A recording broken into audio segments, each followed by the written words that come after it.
Ok, j'essaye des nouveaux setups de lumière parce que je ressemblais à Jésus. Ouais. Aussi, j'ai une liste de mots ou d'expressions que je devrais éviter parce que j'écoutais mes vidéos puis je les dis souvent. Donc on a bizarre, je trouve ça drôle et ornithorynque. Bonjour!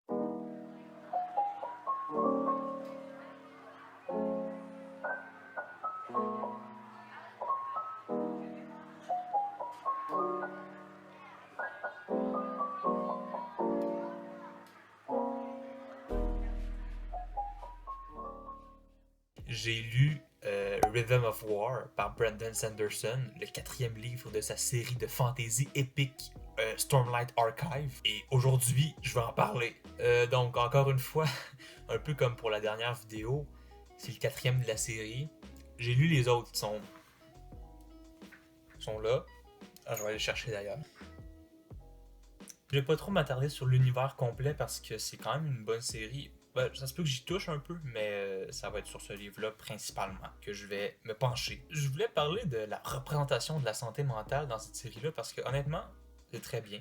Brandon Sanderson est reconnu pour faire ses recherches et puis ça paraît vraiment dans le livre. Il y a plusieurs personnages qui ont du trauma. Plusieurs personnages principaux, on les connaît parce qu'on les a déjà lus avant. Donc Kaladin, Shallan, Dalinar, dans une certaine mesure. Bon, un peu tout le monde, même peut-être Renarine, qui est peut-être sur le spectre de l'autisme.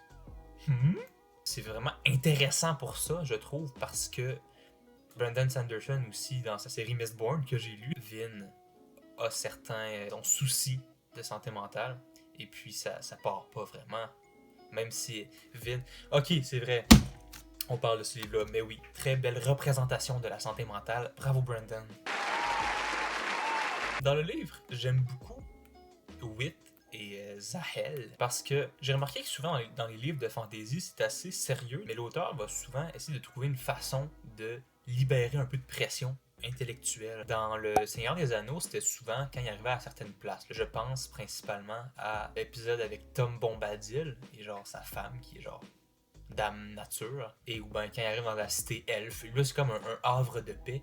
Bon, dans cet univers-là, c'est un petit peu moins possible d'avoir des havres de paix, mais c'est-à-dire il y a certains personnages qui servent un peu de comic relief. C'est pas nécessairement du comic relief, c'est plus du relief en général, parce que ces personnages-là, on sait pas trop ce qu'ils sont vraiment. On a comme l'impression qu'ils sont pas totalement humains, qu'ils sont assez puissants, on sait pas trop ils viennent d'où. C'est plaisant parce que les enjeux de l'univers sont tellement élevés que de savoir que dans ce grand univers-là, il y a d'autres puissances, c'est un peu réconfortant. Et d'ailleurs, ça m'amène à parler d'un autre point, qui est la différence entre la high fantasy et la low fantasy.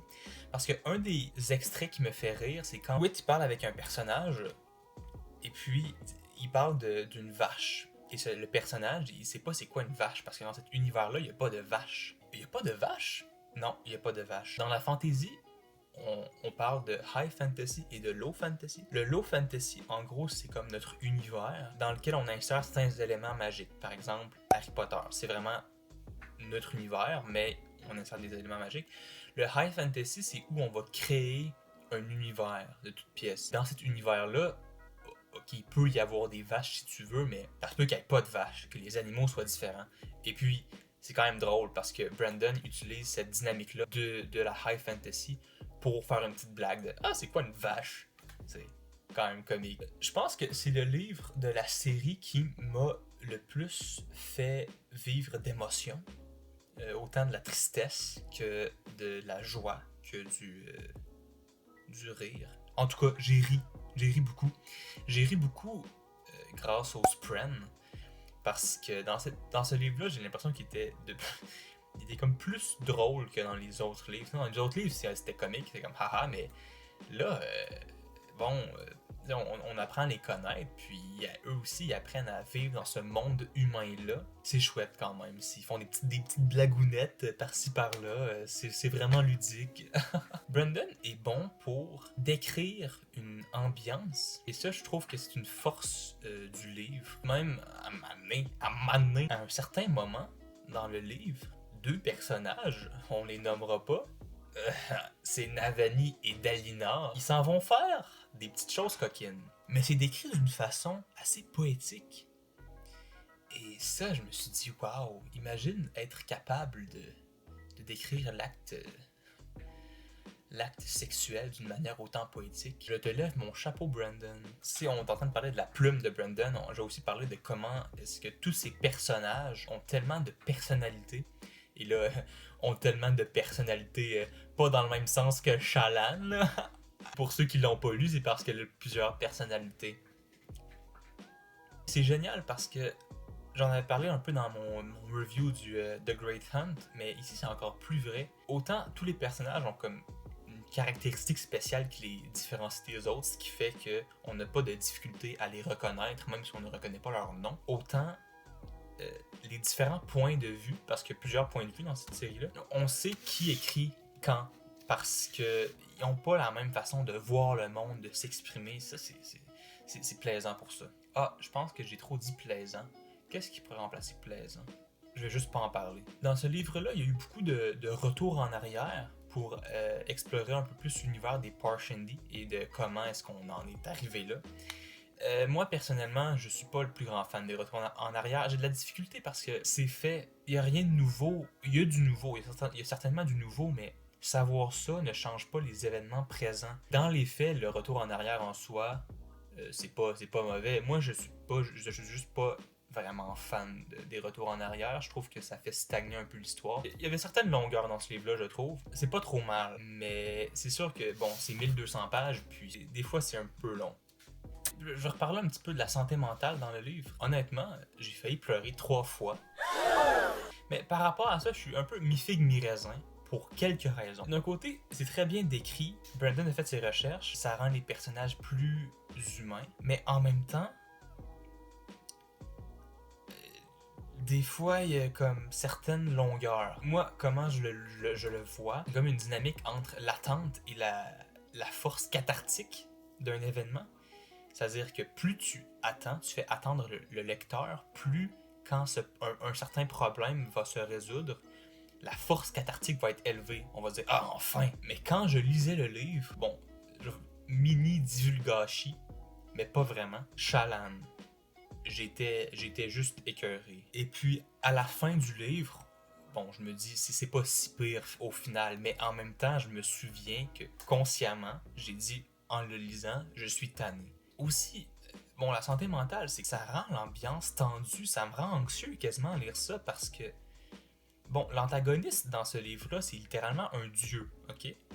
Et puis là, d'un côté, t'as un dieu, et de l'autre, on a nos personnages principaux qui ont de la difficulté à comme fonctionner à cause de leur santé mentale. Ça me rend anxieux, et c'est ça. Ça fait l'ambiance est un peu lourde. Donc, la conclusion, je vais énumérer certains points que j'ai moins appréciés.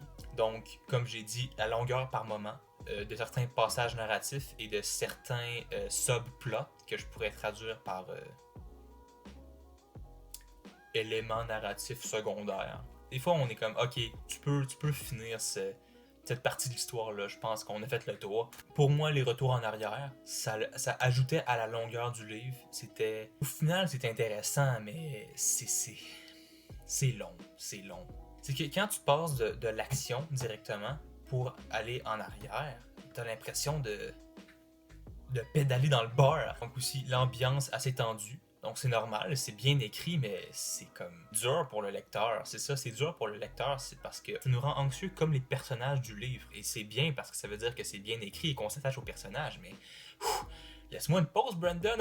Mais c'est ça, c'est mes petits points négatifs. Mais les points forts, on a les personnages attachants et réalistes, l'univers, et si on englobe dans ça l'univers politique, la politique est très intéressante dans cet univers-là. La plume, l'écriture simple mais précise de Brandon, c'est efficace, c'est pas juste trop simple. Et c'est ça, honnêtement, c'est plus dur de trouver des points positifs parce que c'est comme quand tu as une feuille blanche, tu leur remarques plus le point noir que le reste de la feuille blanche. Vraiment, je conseille beaucoup ce livre. Moi, j'ai parlé plus des points négatifs parce que c'est les choses les plus faciles à décrire, mais c'est vraiment une bonne série fantasy. Et si vous n'avez pas peur de gros livres, je vous la conseille. Ben, commencez par le premier, là, bien sûr. C'est une bonne série. Ah oui, et un dernier point négatif que j'ai noté, c'est qu'on suit la déchéance ou la dégénérescence intellectuelle d'un aîné. C'est vraiment chouette.